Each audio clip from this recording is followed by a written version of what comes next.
In the second part of our conversation about living with dementia, with Otto still listening and making his presence heard, May talks about the loss of communication with Douglas and how she felt they had lost much of the laughter in their lives. As Douglas lost interest in many of the things he had loved doing, the day-to-day routine dominated and May's own health did suffer. May movingly describes how Douglas's death was not so distressing for her, as the man she loved had already disappeared. His funeral, held when there were limits on numbers due to COVID, was only the family who had been with him and cared for him during his dementia journey, and May feels this was right for Douglas and for her.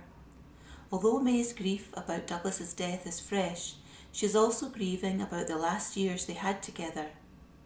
May also comments that the condition runs in Douglas's family, as two of his brothers, as well as his mother, also had dementia. As there is an increased risk of inheritance with Alzheimer's, this is something that may affect their children in the future.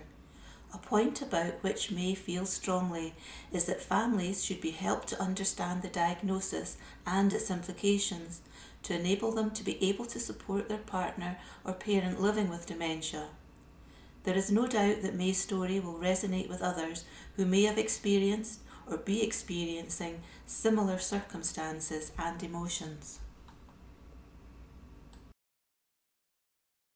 The communication between us, which had always been so good, and we laughed a lot, and he was such fun to be with. So, really,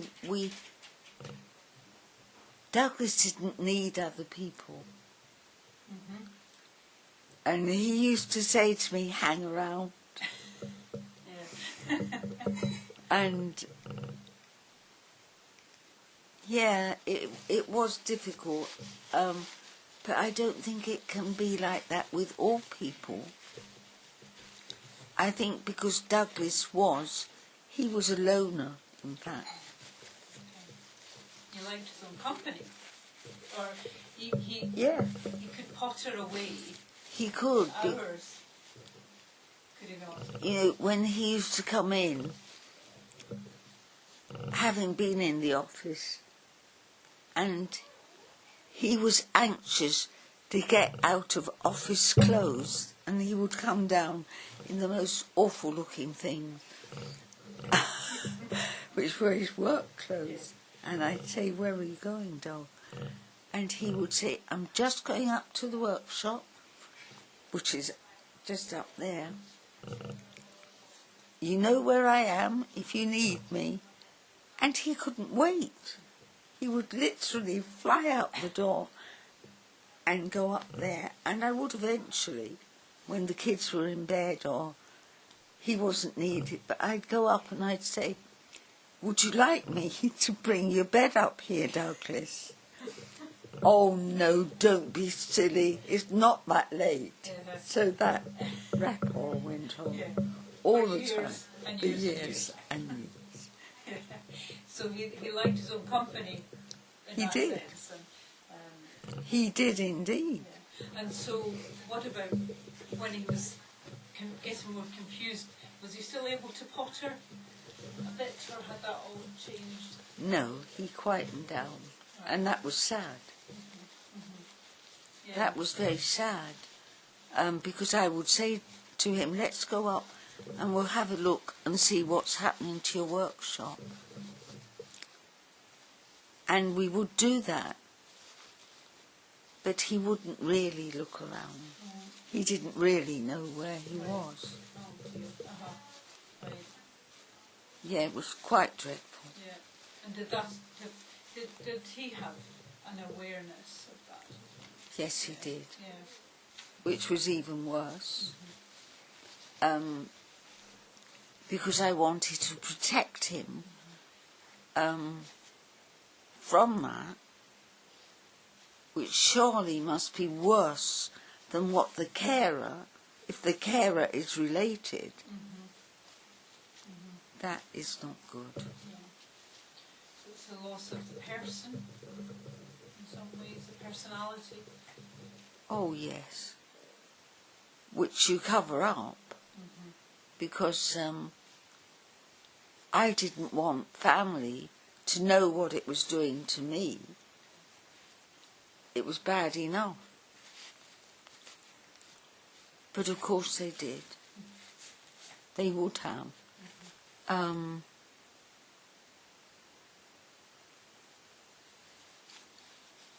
But the dying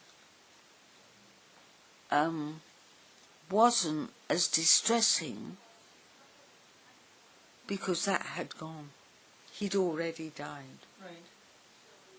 That's an interesting point. You know, the Douglas I knew and loved had gone. Yeah. I know. But he's there. Oh, very much so. Yeah. Very much so. And in fact, he's dying, and Jane and Lorna and I, we were there at his bedside, and it was almost like the door has been closed.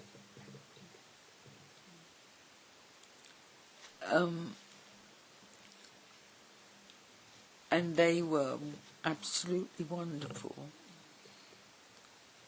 Well, all of you were there.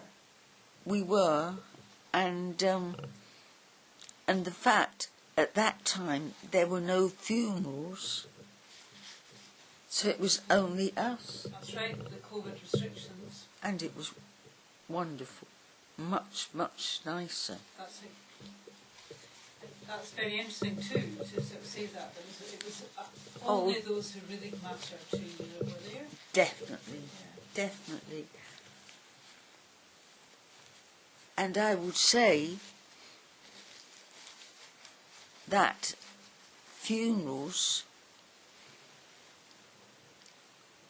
I don't think are a good thing. I think all the dying and the burying or the burning should be kept just for family. Right. And I think the gathering of all these so-called friends and people who feel they have to be there is rubbish. Right. You wouldn't have felt supported by that? No. No, I think it's... And certainly I will make sure that the girls know. That is how I feel. It's a very personal and private thing, not the number of people you can collect round the graveside. And I'm sure the diagnosis only confirmed what you suspected. It was a dreadful time, and because he had been such a good father and husband and friend. And Jane was saying his two other brothers also had dementia. Yeah. Yeah. And his mother. Yeah, yeah. Oh, it's very much there in the family. But possibly they do more before it becomes. My mother was confused in the end. Yeah. But not... But she did finish up in a home because I was living up here. I couldn't go backwards and forwards. And where was my sister? She was in South Africa. It was impossible. There was only one way. I don't know. I think care homes are absolutely right for a lot of people I've witnessed. That, you know, if you live on a street, they're not big houses. What are you going to do? You've got to go to work. Yeah, I know. Very difficult. Very difficult, absolutely. So yes, everybody's circumstance is different, and you have to see the person living with dementia. It's not just the individual. It's carers, it's family, it's Absolutely. how it impacts the whole shebang. But I think more help could be given to members of the family in explaining the process and helping them. I think we as a family were a bit different because of my knowledge, Jane's knowledge, and understanding, and the family should be looked after. Because anticipating explanation, you anticipate and aware of something that might happen. You can develop strategies within a family setting, but if you don't know or have ideas. But it is difficult to look after them. Very difficult. Say that anywhere else. Cool. And because of all the things he did, they're all around too. And of course his workshop. But they are. I know that James, well, they probably all do. They do miss him terribly. I know they do. Very important. And I think James quite likes being alone with me from time to time, because he can say, I mean, if we take the dog for a walk down at the airfield, he will say, Dad used to love coming down here, and the same things again and again.